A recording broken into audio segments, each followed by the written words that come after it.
The Zathkor arena stank of copper and burnt ozone. Evelyn Hart stood in the center of the blood-stained pit, one weathered hand gripping her grandchild's shoulder.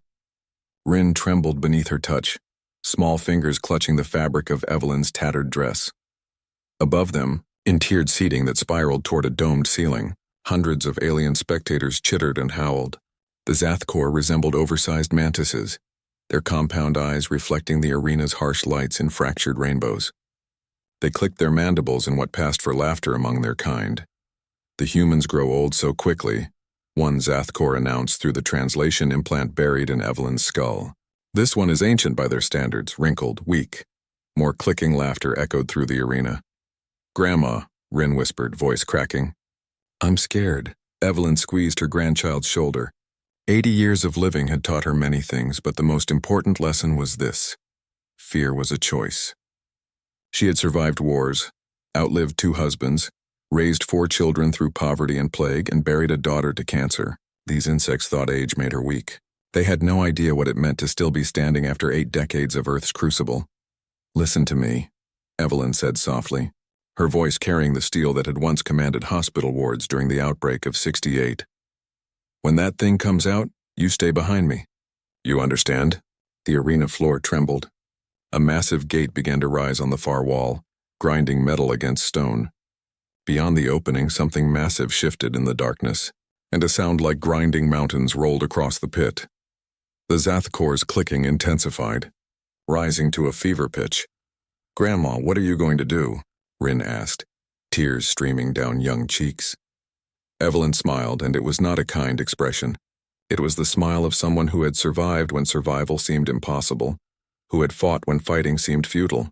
"What we humans always do, sweetheart. We adapt." The beast emerged. It was 15 feet of scaled horror, a bioengineered monstrosity the Zathkor had created for entertainment. 6 legs carried a serpentine body plated in crimson armor. 3 heads swayed on muscular necks, each mouth dripping phosphorescent venom that hissed when it struck the arena floor. The Zathkor called it a Drakthul, their dragon beast. The creature's 6 eyes locked onto the 2 humans. It roared, a sound that made Rin's knees buckle. Evelyn stepped forward. "Grandma, no." But Evelyn was already moving, her 80-year-old body responding to instincts honed over decades. She had been a trauma surgeon once. Before the world learned humans weren't alone in the universe, she understood anatomy, physiology, and most importantly, she understood predators. The Drakthul charged. Evelyn waited until the last possible moment, then dropped to her knees and rolled sideways with surprising agility. The beast's center head snapped at empty air where she'd stood.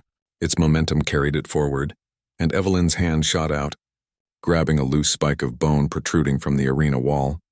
Debris from some previous victim. The Zathkor's laughter had stopped. The Drakthul wheeled around, faster than something that size had any right to move.